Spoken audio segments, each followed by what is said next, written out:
How's it going today, guys? Today's topic of discussion, you're paid and valued in life based on how easy you are to replace. All right, so none of us want to feel replaceable. It makes us feel insignificant, it makes us feel small, might hurt the ego. But the fact of the matter is, no matter in a relationship, no matter in a job or role, no matter if you're a business owner and you offer a service, in every aspect of life, each and every single one of us are replaceable. Maybe not family, I might catch some flack if I don't say that, but all of us are replaceable when it comes to relationships or jobs, or as I said. So what's important to remember is that you are basically valued, whether emotionally from a relationship perspective or monetarily from a work perspective, based on how hard you are to replace. So when you look at entry-level jobs, and I'm not shitting on these jobs because somebody has to do them, and there's nothing wrong with doing them. But if you look at, say, a fast food employee, let's just talk about a McDonald's employee. They're not paid as much as, say, a CFO or a CMO or COO, all of these chief positions, because they're not difficult to replace. To get a great CFO, to get a great CMO, to get a great, CEO is not easy to do. There are very few people that can, at a high level, exceed in those type of positions. But there's a lot of people that, and I'm not one of them, so I'm not shitting on this too much. But like, there's a lot of people that can, press a burger, flip a burger, or whatever. There's a lot of people that can work a cash register, so they're not hard to replace. Like, if you quit, there's somebody else there tomorrow. If you fire a great CFO, you may not get that level of employee ever again, and it may take you weeks, if not months, to find someone to even fill that role altogether. So I'll also say about relationships. If you're someone that maybe loses friends, and I talk about this carefully because I can just hear and just feel throughout my body the backlash with saying a lot of this stuff, but people don't really want to hear the truth, and I'm fine talking about it. You're valued in relationships based on what you bring to that relationship. So if you're someone that loses significant others, if you're someone that loses friends and can't keep friends around, I would look within and say, you're probably the problem. And I'd look at, they're obviously replacing you with other people. So what do those other people have? What are they bringing to that individual's lives that are making them more desirable than you? Because if you can handle within your own personal life and within your working life, making yourself damn near irreplaceable, that's how you're going to surround yourself with long-term situations, solutions, and really put yourself back in that control mode. So I'll talk about with work because that's an easier topic to talk about. And I said enough about the family and relationships aspect of it.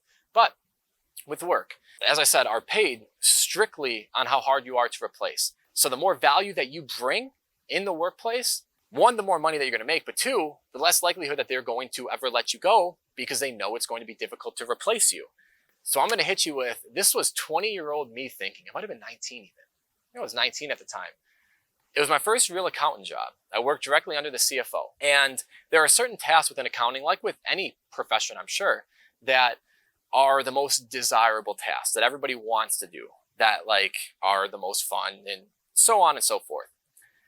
At 19 or 20 years old, I was thinking, well, why would he hand those type of tasks off? I'm trying to grow. I want to be valuable, but how can I really make myself valuable to this team? And how can I grow without asking him for the stuff that he's obviously not going to want to give up because he's worked his entire career to be able to do those tasks?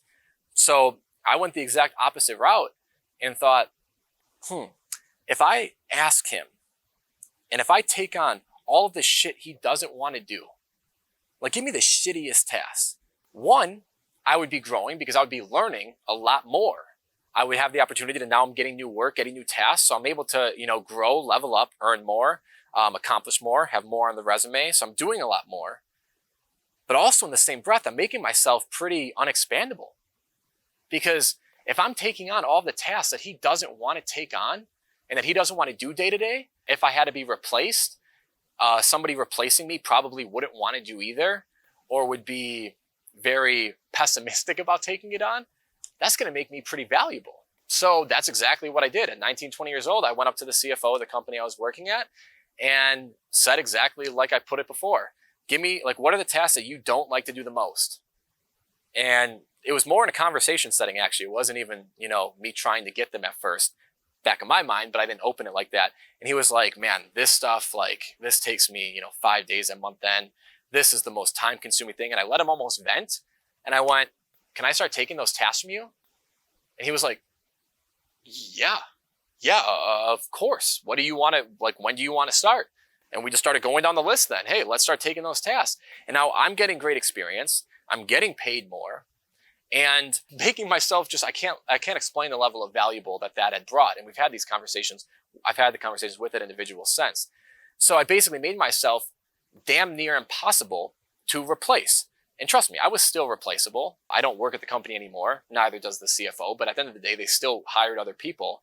But I would very much argue that the person that took over for my role is not doing as much as what I did. And I quit that job. I was not let go from that job. So I put myself back in control of basically being able to control my destiny of whether or not I was going to work there, because I made myself unexpandable, basically.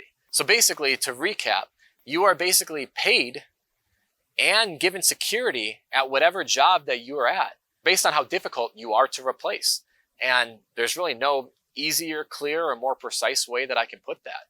So I hope this was entirely valuable to those of you who are watching. I hope this gives you a different perspective and way to think about the jobs that you're in, the relationships that you're in, because this has really laid the foundation for me to build the best relationships, both personally and professionally within my life. So I hope it was valuable to you guys. Thank you so much for watching, and I look forward to talking with you again soon.